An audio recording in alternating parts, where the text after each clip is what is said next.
with Carmen Spaniola.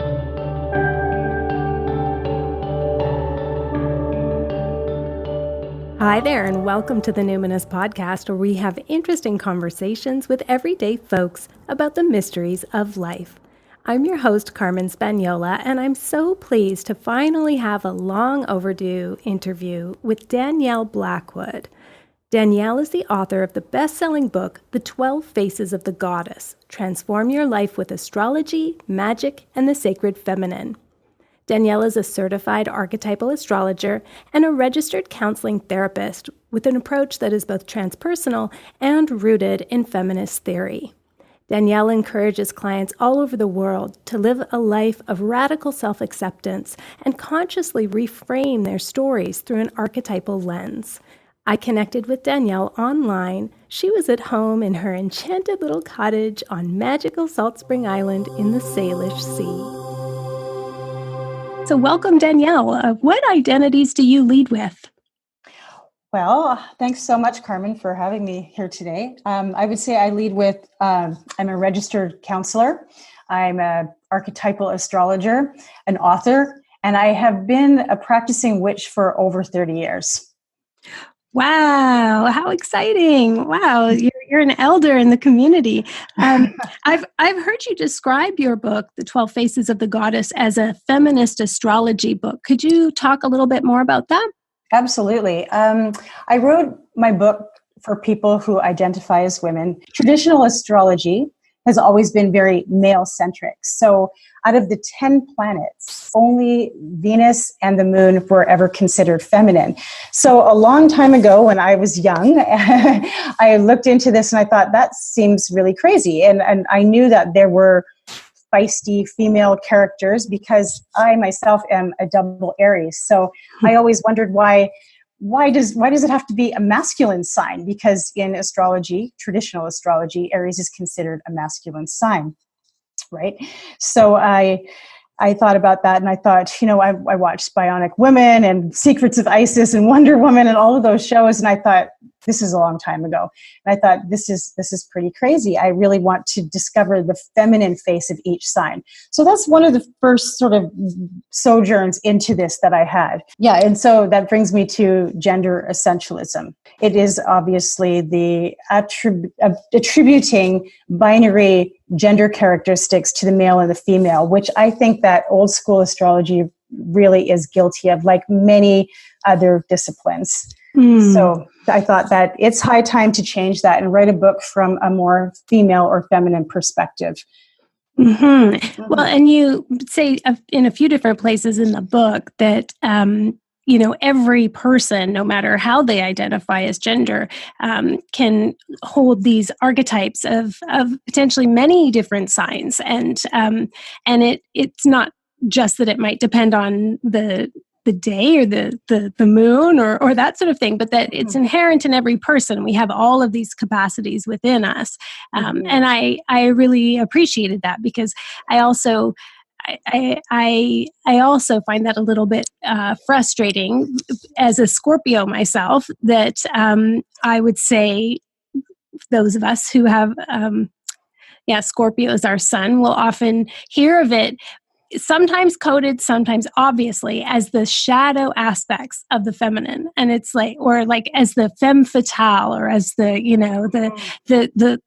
bad woman, the dark woman kind of archetype, which is like, great. Hey, that archetype is within me for sure, but that's not the only archetype. And it's true that it seems like there aren't too many, more receptive, nurturing, connective archetypes that we often hear in the horoscope in general, in the zodiac. So yeah, I really appreciated that aspect of the book, that you are talking about the feminine, but you say many times that men and male identified folks can carry these attributes too.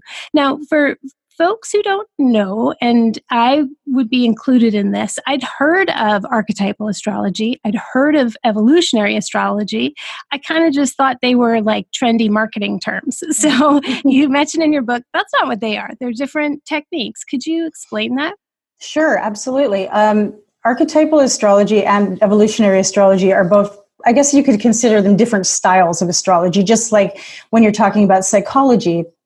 There's cognitive behavioral psychology, there's Jungian psychology, analytical psychology, it goes on. So it's a similar idea to that.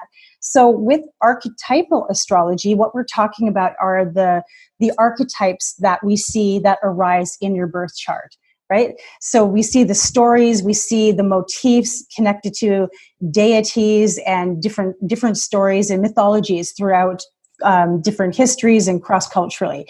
So that is the way I would describe archetypal astrology. Now, evolutionary astrology is about, well, the first thing that we think when we're talking about evolutionary astrology is that it has to be an acceptance of the idea of many lifetimes, of the soul reincarnating.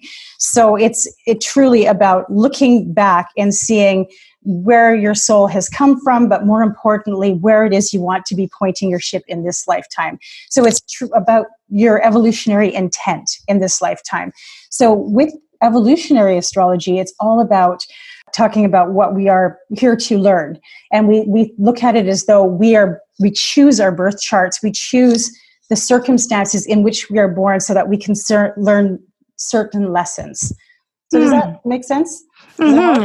I wondered, you mentioned something in the beginning there and also in the book about evolutionary astrology does focus on past lives. And I was like, can they pull up a birth chart from a past life? Like what are they, or are they sort of looking at the stories and the archetypes and saying, we would consider this a sign that in the past, or that your sort of karmic work, let's say, in this lifetime is this, but they're not like determining where you were in a past life, right? Not specifically. So what you look at with the evolutionary astrology is usually Pluto and the nodes of the moon.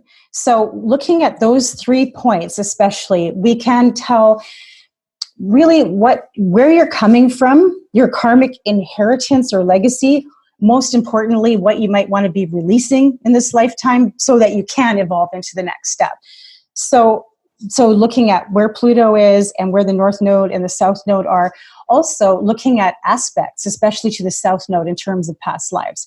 You want to look at what house that South Node is in, what sign it's in, and then see what aspects are being made to it from other planets. And when you take all of those things and put them together, we actually do get a really interesting story that emerges out of it. So while we're not going to say, oh, you were Cleopatra in another lifetime, for instance, we will be able to tell some really interesting things sometimes. And most importantly, once again, those core lessons of where you've come from and what you're here to kind of move past, move through, and then go on to your next level.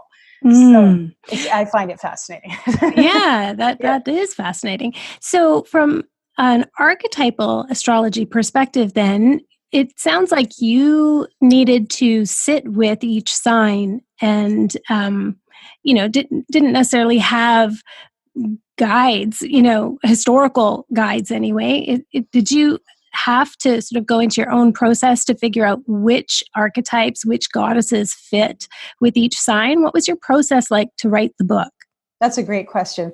Well, I already had some ideas because I've been doing this for a while, but I would look at each, so starting with the first sign, Aries, I would look and see what goddesses resonate with those Aries symbols. So the Aries archetype is the warrior, right? So I would be in warrior, sexuality, standing one's ground. Those are all very Aries qualities. So I looked and I did a lot of research with this book, actually, and I found goddesses cross-culturally that resonated with each archetype. So for Aries, I found quite a few, actually, Pele being one of them, Kali being another, and also Macha, who is an Irish goddess. So she is the one who I chose as my main goddess for various reasons. And then at the end of each chapter, I also added the others too. If you're drawn to them, you can connect with those as well. I was actually really happy to see that there were a number of goddesses that we don't commonly hear about, and Macha was one of them. Would you share her story and a little bit about maybe some of the rituals and associations that you include in the book for her? Because she's a lesser known goddess that I think deserves a bit of platform. Absolutely. I love Macha, actually. Being an Aries, she is one of my guiding goddesses. She is, like I said, I think, an Irish goddess. She was an aspect of the triple goddess, the Morrigan, whose name means great queen. And Macha is a goddess of boundaries, of sovereignty, of, again, that idea of standing one's ground and, saying no when it's necessary. She was the only queen listed in the High Kings of Ireland, which I find just awesome, right? And so basically, what had happened in one of her stories, one of the stories that I think especially connects with Aries, is that her father died, and she stepped up and claimed the right of kingship based on her own merits in a society that did not recognize the right of a woman to rule. So his cousin decided to engage her in battle, which she won, and she's victorious. And then after that, then his sons pursued her in a second battle. So it's a very interesting story about how she disguises herself and leads them out into the woods and has sex with each of them. And as she's doing so, she binds them up and ties them and carries them back to Ulster, where she forces them to build her stronghold called Emin Macha. And that's like her fort. It's a Bronze Age fort, actually. And so it really shows that she's a woman who will not be, or a goddess who will not be subjugated by men, who is bold enough, which is another Aries quality, to step forward and claim what is rightfully hers. So there's some of the qualities. She's also known as Grian, which means son of womankind. So that suggests that she's connected to the fire element, which again, Aries is a sign that is connected to the fire element. So many, many qualities that I think correlate to the sign Aries. And also the sexual aspect as well. So when she gets those sons of Dithorba and she has sex with them in the woods, it's showing that she's very strategic too in battle. She's very wise, but she also has that sexual confidence that she can use if it needs to, which can sometimes be attributed to Aries as well. Wow. Wow, so interesting. Yes. And would I be right in saying that Macha is often associated, though, like everything you're describing of her, she doesn't sound very crone-like to me. Why did I think she had some crone characteristics? Is it just because she was a queen? Maybe so, because I don't know of any stories off the top of my head where she would have been described as a crone. So she was usually described as a warrioress, somebody who is, driving into battle, similar to Boudica. Oh, who we also love. Yes, we do. She also, I have her listed as well as one of my Aries goddesses. But so I would say she's probably, a woman in her prime if we were to anthropomorphize her. You also had another one of my favorites, Hestia. And Hestia is so frequently associated with, hearth and home. And sometimes almost, I would say, a little bit too much of like the good wife. As an animist myself, I've also often felt like, come on, everybody, we can see that she was clearly fire itself before she was anthropomorphized and, personified. And I think that's why she hangs out so close to home, because I think that's my idea anyway, my revisioning. Who do you associate Hestia with in the zodiac? Well, I really love with Virgo, as a matter of fact, because Hestia was one of the 3 virgin goddesses in the Greek pantheon. So the really interesting part of Hestia's story is that she was pursued by Apollo and Poseidon. And she petitioned Zeus and she said, I want eternal virginity. I don't want to be with either of these guys. So he granted to her, and in appreciation for her keeping the peace, which is actually, I think, more than her just keeping the peace, she was just not having any of it, right? She was, no, thank you. He gave her some of the highest recognition and honor in all of Greek society. So she was, yes, as you say, she was literally the fire. She was in the hearth, in the home. And there's many stories with Hestia about how they would take the fire to a new colony, to start a new place of living, or to a married couple. They would take the fire from the parents' house and start their first fire and their hearth in their new home. So she was very, very important. The reason why I choose her for Virgo is because as a virgin goddess, virgin originally meant whole unto herself. And Virgo is very good, again, similar to Macha, but very different at drawing boundaries and only agreeing to what makes sense. And similarly with Hestia, she said no to the attentions of both Apollo and Poseidon, and she's very self-contained. So Virgo and Hestia both very autonomous, very self-contained. Also another correlation between the two is the sacred within the mundane, the sacred within the everyday. So the hearth fire being one of the main symbols there. Mm-hmm. So just go ahead, please. We're meeting on the new moon in Virgo as we're having this conversation. What would you say would be some good rituals that folks could do if they wanted to invoke Hestia? Ooh, well, I have a ritual in my book called Sorting the Seeds. And Hestia and Virgo season, Virgo time right now is all about preparations for the harvest. So sorting seeds and looking at things with a very critical eye and saying what needs to die on the vine, what needs to be composted, what needs to be collected and harvested, and sorting and sifting. So the Virgo, the archetype, as you probably have read many different places, is very analytical and very, discriminating. And I think that part of the reason that it is because Virgo people are born during the season when it is all about being discriminating and analytical and sorting. So I would say that the ritual of sorting the seeds would be, and it is just sort of what it sounds like. So it's literally sorting the seeds and sort of doing it in a metaphorical way. Mm-hmm. It's a ritual, or not a ritual, but a motif that has shown up in many different fairy tales and stories throughout the ages in many different cultures. The idea of sorting seeds. The original Cinderella, she was supposed to sort seeds. Yeah, and I think Vasilisa in some stories has to do it. And I thought maybe Aphrodite also Aphrodite made Psyche do it or something like that. Like it's a thing that comes up. And I can see how it's very Virgo oriented. Yeah, so, definitely.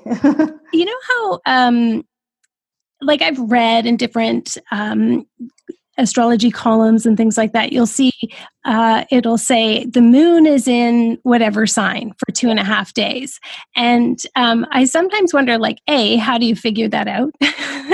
And B, if you then, let's say you wanted to invoke, Leo energy, but Leo season is past but you really want some of that confident creativity or something like that. How would you figure out when is the best time of month then? And how would you invoke Leo when it's sort of outside of that sign season? Oh, excellent question. Okay, there's 2 ways that I would do that. So the first way is I would look at your chart, right? Or you would look at your chart and you would find where you have the glyph or the symbol for Leo in that outside wheel of your chart. Okay. I wish I had a chart here so I could show you an example, but you've seen charts. Yeah, and you can see them online just by there's a lot of free ones online, right? There are. Not all of them are as good. There's some that are better than others. The one on Astrologer is pretty good. But so find where you have Leo in your birth chart and look at what house that's on. So for instance, let's just use the new moon in Virgo today. Oh, do you want to use Leo or Virgo? Oh, Leo, Virgo, it's fine. We can give Leo a little bit of airtime. Airplay, yeah. So find Leo and say, for instance, you have Leo somewhere on your 3rd house, right? So then you would look at what does the 3rd house mean? Because that's the house. The houses are 12 life areas that are divided around your chart. They're like little pieces of pie. So you would look and see what sign is. Okay, so if it was at 4 degrees Leo, for instance, where do you have 4 degrees Leo? So you need to remember that the chart starts at the rising sign, which if you're looking at a clock, it would be 9 o'clock. So it's on the left-hand side. And we always read a chart counterclockwise. So going in that direction, go around the circle and find that symbol for Leo, and then find right around where it would be around 4 degrees. So let's say what do you mean 4 degrees then, if we're going, just because I always see that and I always think, oh, if I don't know, what if I'm in the wrong spot? Well, just look ahead at the next cusp of the house and it'll say the next sign. Okay. So for instance, say you find Leo on your chart, right? Mm-hmm. And you're like, I'm not sure if this is near 4 degrees or not. So then go to the next cusp. And if it says, it'll say a number and it'll say a sign. So say perhaps it's 16 Virgo. You're going to know that 4 degrees Leo is going to be before that. Okay. Right? Because Virgo follows Leo. Okay. So you need a very basic understanding of astrology to do it. Not a lot, actually. It's quite easy to do this. So then you find that where Leo is, and then you find that house, and you're like, okay, that's where I exude or am able to cultivate this kind of Leo energy. That's where I can focus on Leo, like creativity and, the inner child and, all of those kind of things, and really make that happen. So that's one way you can do it. And you can do that every month. You can do that for every new moon. So today, moving on to Virgo, we have the new moon in Virgo at 6 degrees Virgo. So you would do the same thing. You'd look at your chart, you'd find the symbol for Virgo. And then you would estimate approximately where 6 degrees would be. Okay. And that house is the life area, which is the most fertile ground for you to be planting your seeds of intention for this month. Does that help a little bit? Yeah, for sure. And then what about in a lunar cycle, the 2.5 days thing that the moon moves through every 2.5 days? Yeah, approximately every 2.5 days, the moon changes sign. And so if you are perhaps wanting to do, say, an Aries pathworking or the Maca, the standing your ground pathworking.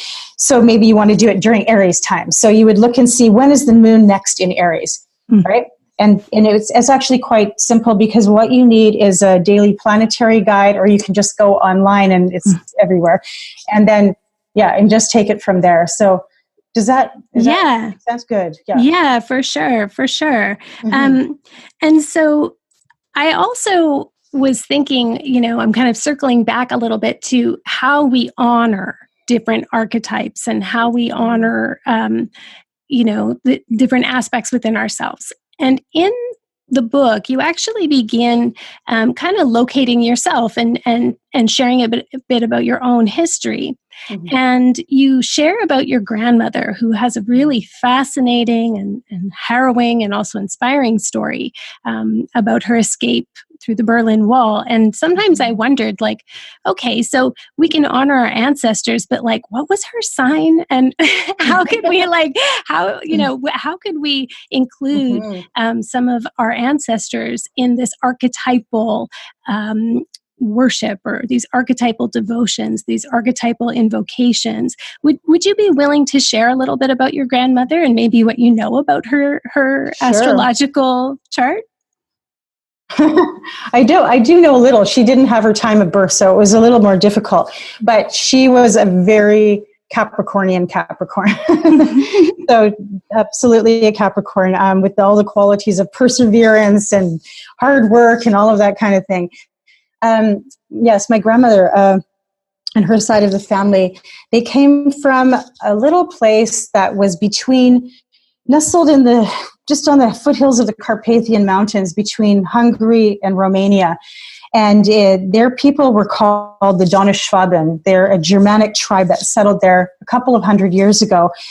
And they were farmers, and they worked the land, and they lived peaceably there for quite some time. So what happened is that after World War II ended, because they were of German descent, the people who won the war used them as reparation for the war. So what happened essentially is that they took the men and they executed them, all of them. And they took the women and put them on rail cars bound for Siberian labor camps. The children were all rounded up and they were put into orphanages in what was a communist country. So this, I even have chills talking about it right now, because I remember how she used to tell this story, and just not knowing where your children were going, not knowing where you were going, just your husband has been dragged off, you hearing people being shot. And she was taken to northern Russia, where she stayed for 9 years, I believe it was. So it was pretty bad. And the conditions in the camp were the stuff of nightmares. Basically, they were rape and beatings and all sorts of, terrible, the worst things that you can imagine happening in these camps. And they were all women who were put in these they were coal camps. So my grandma would tell stories about being in these little skinny arms in the caves where you couldn't even move your arms. You'd have to chip the coal out just kind of on the best you could. And so it was pretty brutal times. Eventually she escaped and she made her way to East Germany. I do not exactly know how she did that, but she talked to people and she eventually got there. So once she got to East Germany, she found other women who were of like-minded, who were also looking for their families and desperate to find their children again. So they banded together and they hid in the woods, waiting for a chance to cross the Berlin Wall. Now, at that time, it wasn't actually a wall yet. It was wires and, barbed wire and electrical and all of this kind of thing. So they eventually did, and the story of how she did it was pretty amazing, because they got caught and they ended up bribing the guard with just things they had on them, a little bit of this and a little bit of that, and they opened it and just said, just go, just run. So she made her way to West Germany, where Red Cross had set up camps for displaced persons all over the place, because this is, there was many people looking for families still at this point in time. And she went from camp to camp asking, did anyone know of this village? Do you know of this name, this family name? And eventually she was reunited with my mom and my aunt in 1951 on Easter Sunday. And my mom, who was 2 years old when she was taken, was now 11 years old. So the interesting part of this is that none of them even spoke the same dialect. So my mom and my sister didn't even know each other. They didn't know their mother, and they had to get to know each other from scratch all over again. So from there, they made their way to Canada as refugees, and in the early 50s. And that's why I'm here today. Yeah, it gives me chills hearing you talk about it. It was so arresting to read that line that in the book, that your mom was 2 when they were separated and 9. Oh, it chokes me up. I know. And you talk a little bit in the book about your own experience of like running away at a young age and, being very young and on your own in the big city in Vancouver. And I would imagine, kind of the long story short, that all of that spiritual seeking, and I guess in particular astrology, if you built your life and career around it, must have been really helpful. I am a little curious about how astrology spoke to you. Why that in particular, given that you must have really been looking in a lot of different places for sort of your roots and belonging, since there's such a sort of break intergenerationally with the attachment in your family. Mm-hmm. What did astrology provide you in terms of clarity or comfort or direction? Mm-hmm. I think it provided me with a sense of meaning, a sense of being able to look at things from through an archetypal lens, and seeing that we are all heroines of our own story. We are all the protagonists in our sacred journey. And I think that that's why I loved it so much, because it's not about what's out there and the planets and all of that sort of thing. It's truly about stories. And when it comes down to it, that is all what we're all about. It's our stories that we tell each other, that we tell our families. And it's so important that women share their stories. Mm. And especially now, of all times, things are really on a knife edge at the moment. And I think that women continuing to stand up and resist by telling their stories is a radical act. So that's why I love astrology, because for me, it is all about the stories and the archetypes rather than this is going to happen to you next week. That's not the kind of astrology I practice. But understanding life and patterns, absolutely. Mm-hmm. Yes. So which sign or goddess archetype do you invoke to help you cope with the state of the world? I mean, you mentioned it, or implied it anyway. There's the social inequity, the violence, the oppression. And I often think about, climate chaos and environmental collapse. And so which archetype or goddess would you invoke to help you cope with the grief and the rage that might come in those darker moments? That's a great question. And I thought about that, and I thought all of them, because for different reasons. And the first one who comes to mind, obviously, is Macha, because she's a warrior goddess, and she is all about resistance and standing up to the status quo. So absolutely she would be one that I would connect with and do the guided meditation, work with her rituals, and really connect with her energy. But also Hestia, who we talked about a little bit, because she is about finding the still point within. It's about finding that center. And with the chaos that is happening in the collective right now, I think we all need to step aside from it sometimes, even though we're still engaging, so that we can regroup, so that we can calm ourselves and be ready to face whatever it is we need to face, because it can be overwhelming and it can be, create a lot of fear and confusion and anger. So I think Hestia is another wonderful goddess to connect with that for that reason. And then also Aphrodite Pandemos, who is separate from Aphrodite Urania. There are two Aphrodites, which not everyone realizes. But Aphrodite Pandemos is an earthy, lusty fertility goddess whose name means Aphrodite, common to all the people. And connecting with her is really about having a healthy, self-defined sexuality and relationship with the body. So I think that even with her, we can really help ourselves, empower ourselves at this time of change. Mm-hmm. Actually, that really resonates for me today on this new moon in Virgo. What's kind of been up is conversations and discourse about land. And I often think about the body as land and land as body. And that was inspired, that line of thinking was inspired by Janet Rogers, poet and Mohawk activist. And so that notion that we can be in contact with ourselves and our bodies in a respectful way, and also want to connect with other people, and protective, and sacred, and giving everyone access and not keeping, anyone off the land. That feels really relevant. I love that you've brought that one up. And which sign is Aphrodite Pandemos related to? Taurus. Taurus, yeah. Mm-hmm. So very earthy, grounded, connected to the land, and to cultivation and all of those things, nature, farming, building, making.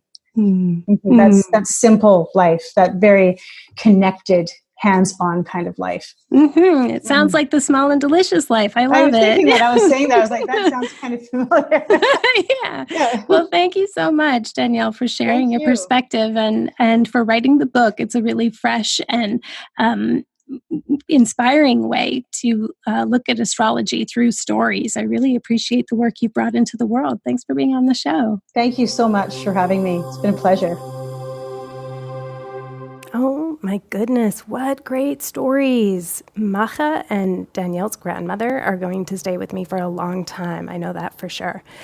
Something we didn't talk about in that conversation was the structure of Danielle's book. It's full of rituals and guided meditations that you can use to connect with the 12 archetypes she's chosen to represent the zodiac. So it's not just theoretical, it's practical, it's hands-on and instructional too.